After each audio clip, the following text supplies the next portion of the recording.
Hey guys, here for another review on the motor here. I got the engine shroud off here and 3 of the bolts off to the block and just working on the stud nuts here.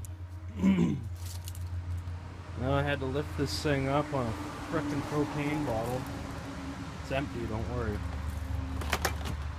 Just working away on it, getting some bolts out here and there.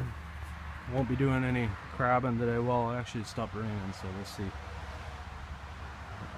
Yeah, so I'm just taking it apart and I hope I can get the motor off today and put inside in the shop and let it dry out a bit.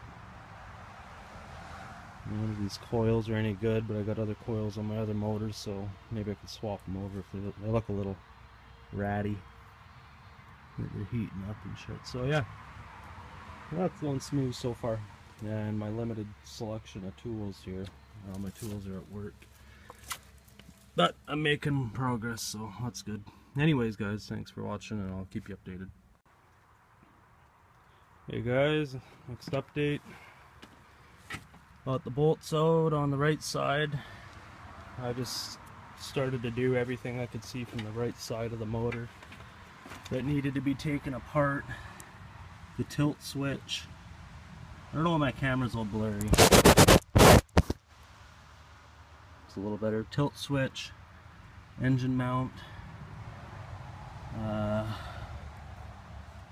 What else here? Engine mount. Rad hoses, or the exhaust for the water, and what else? I think that's it.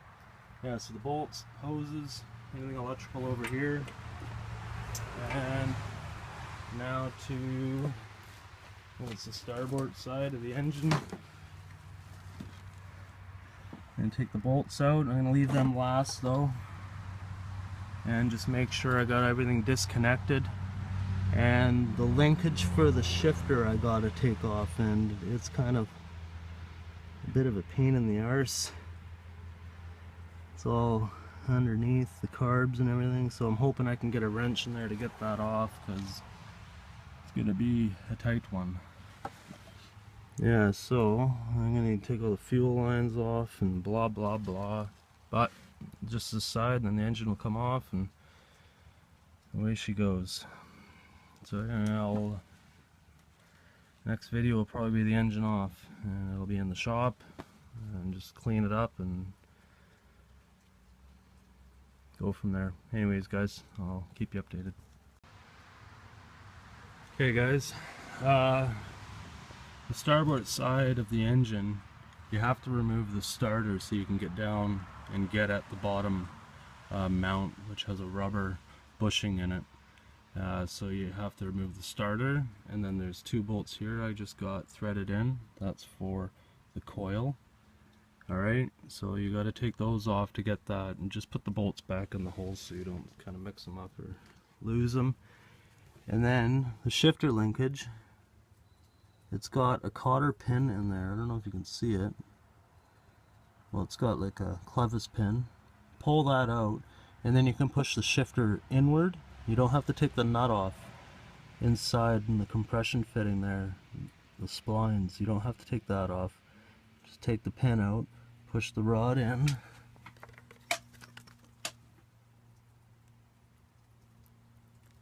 like so. There we are. And then just push it in, and then it should come off, but I got a bit of screwing around to do. Okay, wait. Well, there we have it guys. Got the engine off. Sitting here. The only thing that held me up near the end were 2 little wires, but thank God they stretched out to let me get the engine on the ground so I could clip them. Someone had used compression connectors on them, so they weren't the slip style that originally is on the motor.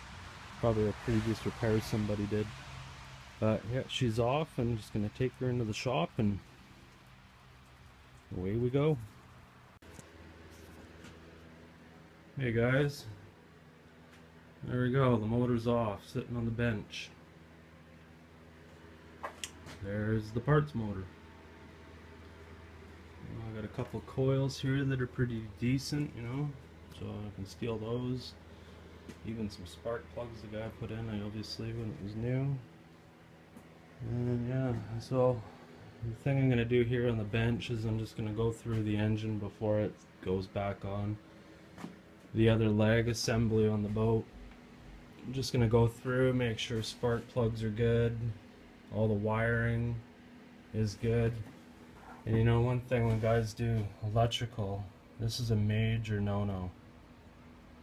Don't ever do stuff like that. There's a thing called shrink wrap. You know, take it and make sure you have the proper crimping pliers. You know, put it on. Make sure you got lots of meat inside the connector from the wire. And put it on and shrink wrap it. Even put 1 or 2 pieces over the same wire. It's not going to hurt anything. I mean, for me, I'm going to be around salt water, so I'll be going through this motor and making sure everything is capiche. You know, I'll be going, and one thing over here I noticed was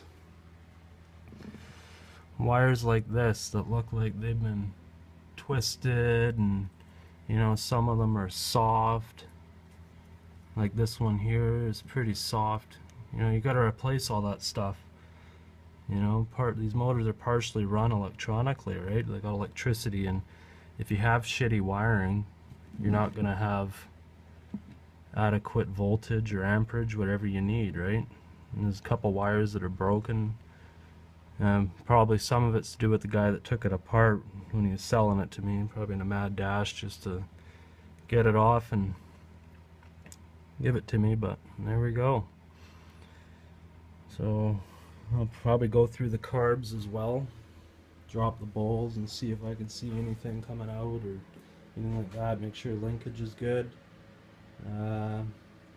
Yeah, the compression seems really good. I mean, try to turn this thing by hand and it has a little more resistance than the other one, so and that's something I'll do when I get it all up and running and put it on. I'll do a compression test, and then that'll let me know if I wasted my time or not. But yeah, here's the other one. So I got lots of parts if I ever need them, right? I mean, I imagine I'll have to buy her gaskets and stuff like that if I need be. Yeah, there we go. That's it. And I just can't wait to get the motor on. I wonder what that is. Never seen that before. Looks like maybe a kill switch.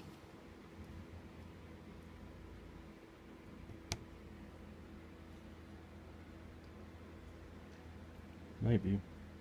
Anyway, anybody knows what that is, let me know. And the starter teeth, and a couple chips on them. And the flywheel teeth, they seem alright, but you know, the beauty of another motor is I got a spare starter.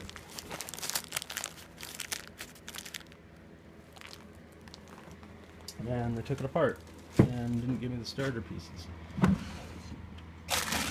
Nice guys, eh? Maybe it's in the back end. Oh yeah, it is. Yeah, real nice. Maybe they left it on the engine. The guy did. Nope. Okay, alright guys, thanks for watching. So I got the drain plugs out of the carb here on both the top and the bottom, letting them drain a bit, and I'm going to put them back in. And I kind of decided I'm just going to put the motor in.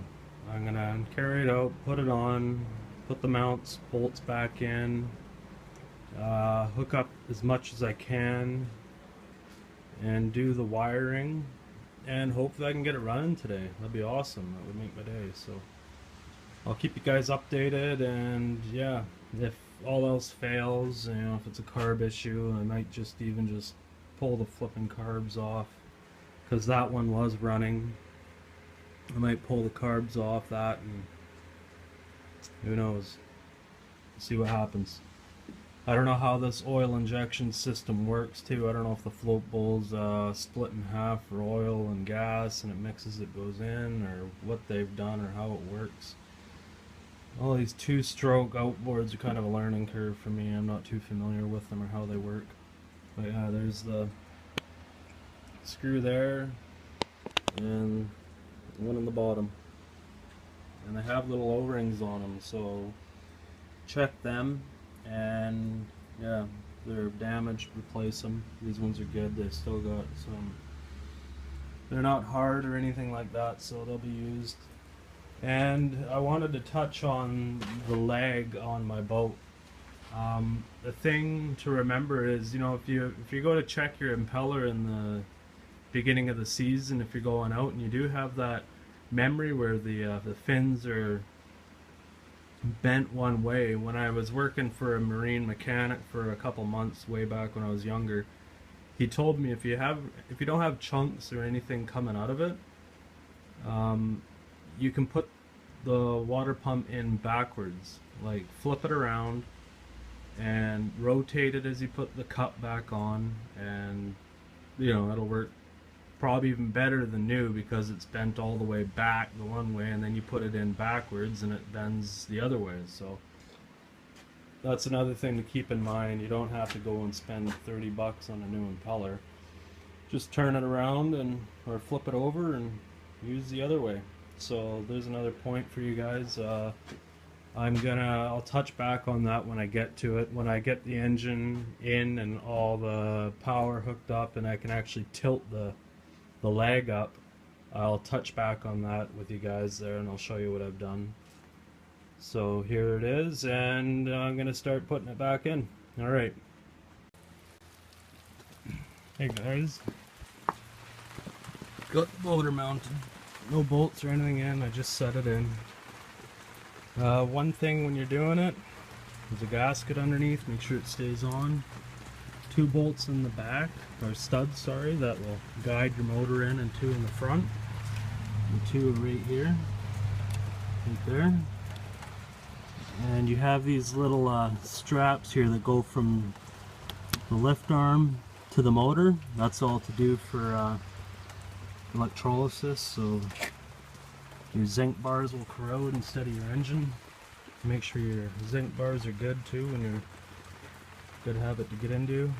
And when you're putting the motor in, make sure you have your bracket up, your shift bracket. What I did, I put mine in and I had it all the way to the back, so when I put it in I had to lift the fucking motor out again, which was a bit of a job. So anyways guys, there we have it. Let's start putting stuff back together and we'll see how she goes. Maybe I can get her running today. Alright. Hey guys, back with the update here. Motor's in. Got most of the electrical hooked up. What's left is throttle linkages. Put the air filter box back on. Still got to put 2 mount bolts in the back. A little bit of wiring. There's a couple of things someone did here on this motor that the previous motor they cut and spliced wires and put them somewhere, so I'm just trying to figure out where 3 or 4 wires go. But tilt works. Actually gets up there pretty good. I don't know if you can see that from here, but so that'll be nice for me when I get the lag off. Do the impeller here before I fire it up. I'm just going to do reverse it. But yeah, there's traveling. I think that's for when you're traveling. You got the trailer on the boat on the trailer. That goes down so the engine's not bouncing everywhere. Yeah, she goes down and goes up. Just had to run it a couple times because I don't want it to hit. But yeah, she works. I'm excited about that, so I imagine I'll be a little more excited when it's running.